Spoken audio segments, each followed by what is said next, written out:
নমস্কার সকলকে, আমার একটি কুকিং ব্লগে তোমাদের সকলকে স্বাগত জানাই। আজকের রেসিপি আমার ভাইয়ের অনুরোধে চিকেন বিরিয়ানি, সাথে বানিয়েছিলাম কষা মাংস আর রায়তা। এনে ভাই, বিরিয়ানি, চিকেন কষা আর রায়তা, খেয়ে বল কেমন হয়েছে। ভাই তো খেয়ে বেজায় খুশি। তো চলো রেসিপিটা শুরু করি। প্রথমে আমি পরিবারের মানুষ অনুযায়ী 1 কাপ চাল হিসাবে 800 চাল নিয়েছি। আমি খোলা বাসমতি চালটা ব্যবহার করেছি, আর এই চালটা কিন্তু রান্নার পর বেশ ভালোই ঝরঝরে হয়, তাই আমি বরাবর বিরিয়ানি বানানোর সময় এই চালটাই ব্যবহার করি। এবার এটাকে খুব ভালো করে ধুয়ে রাখলাম এবং জল দিয়ে কিছুক্ষণ ভিজতে দিলাম। এবার একটা শুকনো মশলা রেডি করে নেব। আমি কোনো বাইরের কেনা বিরিয়ানি মশলা ব্যবহার করিনি। আমি মুদিখানার দোকান থেকে একটা মিক্সড মশলা পাওয়া যায় গোটা, সেই মশলার প্যাকেটটা নিয়ে এসে তার মধ্যে কিছুটা শুকনো লঙ্কা দিয়ে গুঁড়ো করে নিয়েছি। এটাকেই আমি বিরিয়ানি মশলা হিসেবে ব্যবহার করব। সামান্য নুন দিয়েছি যাতে খুব ভালোভাবে গুঁড়ো হয়ে যায়। আর এটার সেন্ট বাইরের কেনা বিরিয়ানি মশলা থেকে কোনো অংশে কম না, তোমরাও ব্যবহার করে দেখতে পারো। এবার মশলা নামিয়ে ভালো করে ঢেকে রেখে ওখানে আদা, টমেটো, লঙ্কা এবং রসুন বেটে নিচ্ছি, আমি মাংসটাকে ম্যারিনেট করব বলে। এবার চিকেনের মধ্যে অ্যাড করে দিলাম মশলা, নুন, হলুদ, সর্ষের তেল, লঙ্কার গুঁড়ো এবং টক দই। খুব ভালো করে মেখে রাখলাম। অন্যদিকে একটা পাত্রে নুন, হলুদ, বিরিয়ানি মশলা দিয়ে আলুটাকে সেদ্ধ বসিয়ে দিলাম। এবার যতক্ষণ আলুটা সেদ্ধ হচ্ছে, আমি এদিকে সাদা তেল বসিয়ে কুচানো পেঁয়াজ দিয়ে দিয়েছি বেরেস্তা বানানোর জন্য। এবার গ্যাসের ফ্লেমটাকে কমিয়ে ভাজতে ভাজতে এরকম লাল হয়ে গেলে আমি তুলে নিচ্ছি। যে তেলটা ছিল তার মধ্যেই আমি কিছুটা পেঁয়াজ আরও দিয়ে দিলাম, আমি চিকেনটাকে কষাবো বলে। আগের থেকেই ম্যারিনেট করা চিকেনটা এবার পেঁয়াজ ভাজার মধ্যে দিয়ে দিলাম। এবার এর মধ্যে অ্যাড করে দিলাম কিছুটা জিরে গুঁড়ো এবং ধনে গুঁড়ো দিয়ে খুব ভালো করে কষাবো। যেহেতু মাংসের টুকরোগুলো বেশ বড় বড়, তাই ঢেকে ঢেকে লো ফ্লেমে এটাকে কষিয়ে নিতে হবে। ম্যারিনেট করার সময় আমি যেহেতু লঙ্কার গুঁড়ো কিছুটা দিয়েছি, তাই এখন অ্যাড করলাম রং হওয়ার জন্য কাশ্মীরি লঙ্কার গুঁড়ো এবং বিরিয়ানি মশলা।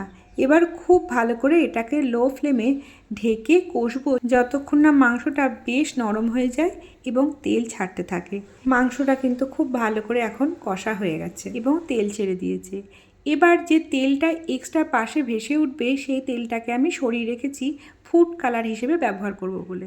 কোনো রকম কোনো সিনথেটিক ফুড কালার আমি ব্যবহার করি না বিরিয়ানিতে, এই তেলটাকেই আমি ফুড কালার হিসেবে ব্যবহার করি। ভাত বসানোর জন্য হাঁড়িতে জল দিয়ে ফুটতে দিয়েছি, অন্যদিকে সেদ্ধ করে রাখা আলুটাকে লাল করে ভেজে তুলে রাখছি। আলুটাকেও এমনভাবে সেদ্ধ করতে হবে যাতে পুরোপুরি গলে না যায়, আবার সেদ্ধ হয়। চাল সেদ্ধর জন্য জল বসিয়ে যখন দিয়েছিলাম, তখন এর মধ্যে অ্যাড করেছিলাম বিরিয়ানি মশলা, লেবুর রস, ঘি এবং লবণ। এবার চালটাও অ্যাড করে দিলাম। যতক্ষণ চালটা সেদ্ধ হচ্ছে, অন্যদিকে আমি কষা চিকেনের জন্য মাংসটাকে কষিয়ে নিলাম একইভাবে একই মশলা দিয়ে। এবার মাংসটা দিয়ে ঢেকে রাখলাম যতক্ষণ না মাংসটা সেদ্ধ হয়। দেখো চালটা কিন্তু সেদ্ধ হয়ে গেছে।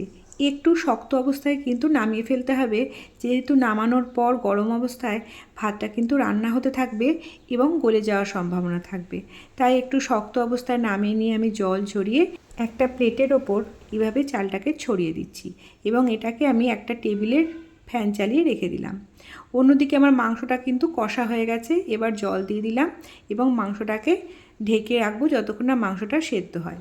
যতক্ষণে কষা চিকেনটা রেডি হচ্ছে, অন্যদিকে চলো বিরিয়ানির লেয়ারিংটা স্টার্ট করে দিই। প্রথমে হাঁড়িটাকে খুব ভালো করে মুছে নিয়ে সামান্য ঘি মাখিয়ে ভাতের একটা লেয়ার দিয়ে দিলাম এবং মাংস দিলাম, আলু দিলাম। এবার যে তেলটা আমি তুলে রেখেছিলাম ফুড কালার হিসেবে, সেই তেলটা কিছুটা ছড়িয়ে দিলাম বেরেস্তা, বিরিয়ানির মশলা, সামান্য লবণ, হাফ চামচ মতো গোলাপ জল, হাফ চামচ মতো কেওড়ার জল এবং সামান্য 1 ড্রপ আতর। এবার ঘি এবং কাঁচা লঙ্কা ছড়িয়ে একটা লেয়ার কমপ্লিট করলাম।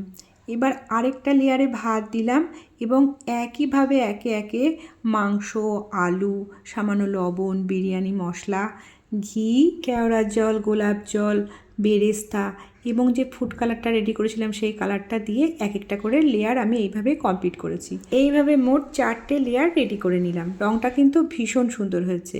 বাইরের থেকে ফুড কালার ব্যবহার না করেও কিন্তু বিরিয়ানির রঙ দারুণভাবেই রেডি করা যায়। তোমরাও বাড়িতে এইভাবে যদি ফুড কালার ব্যবহার করে থাকো, তাহলে আমাকে অবশ্যই কমেন্টে জানিও। যেহেতু বাঙালিদের বিরিয়ানি আলু ছাড়া অসম্পূর্ণ, সেহেতু আমাদের বিরিয়ানিতে আলু পড়বেই এবং বেশি করেই পড়বে। এবার সব লেয়ারগুলো কমপ্লিট হয়ে গেলে ওপর থেকে একটু বেশি পরিমাণে আতর দিলাম এবং লাস্টে ভাতের লেয়ারটা দিয়ে ওপর থেকে বেরেস্তা, ঘি, ফুড কালার, সামান্য গোলমরিচের গুঁড়ো, গোটা লঙ্কা এবং ধনেপাতা দিলাম। দিয়ে এবার আগে থেকে আমি আটা মেখে রেখেছিলাম, সেই আটাটাকে গোল করে লেয়ার করে দেব এবং মুখ বন্ধ করে আমি এটাকে দমে বসাবো। দেখো, বিরিয়ানির লেয়ারিং কিন্তু আমার একেবারে কমপ্লিট। বিরিয়ানির ভাত, মাংস সবই কিন্তু ওই 80% মতো রান্না করতে হয়, তাহলে কিন্তু দমে দেওয়ার পর তা একেবারেই ঝরঝরে হয়। দেখো, কষা চিকেনটা কিন্তু আমার রেডি। উপর থেকে কিছুটা গরম মশলা ছড়িয়ে দিলাম, আর অন্যদিকে বিরিয়ানিটাকে আমি একটা পুরনো ফ্রাই প্যানের ওপর বসিয়ে 20 থেকে 30 মিনিটের জন্য দমে রেখেছিলাম। ঝরঝরে বিরিয়ানি কিন্তু একেবারে আমার রেডি। দেখো, দেখতে কিন্তু সুন্দর হয়েছে। এবার চলো প্লেটিংটা করে ফেলি। যেহেতু সারা বছরই বাড়ির থেকে দূরে থাকা হয়, সেহেতু বাড়িতে এলে ভাইয়ের নানা রকম আবদার হয়, আর সেই আবদারে প্রথম স্থান অধিকার করে এই বিরিয়ানি। দেখো, প্লেটিং আমার একেবারেই রেডি। সাথে দিলাম চিকেন কষা আর টমেটো, শসা, পেঁয়াজ, কাঁচা লঙ্কা, ধনেপাতা দিয়ে বানিয়েছিলাম রায়তা, আর দিয়েছিলাম ওপরে জিরে ভাজার গুঁড়ো এবং বিট লবণ, গোলমরিচ। ব্যাস রেডি আমার বিরিয়ানি। ভিডিওটা কেমন লাগলো জানিও, ভালো লাগলে সাবস্ক্রাইব বা ফলো করে দিও। পরের দিন দেখা হবে নতুন কোনো রেসিপির সাথে। আজকের মতো আসি।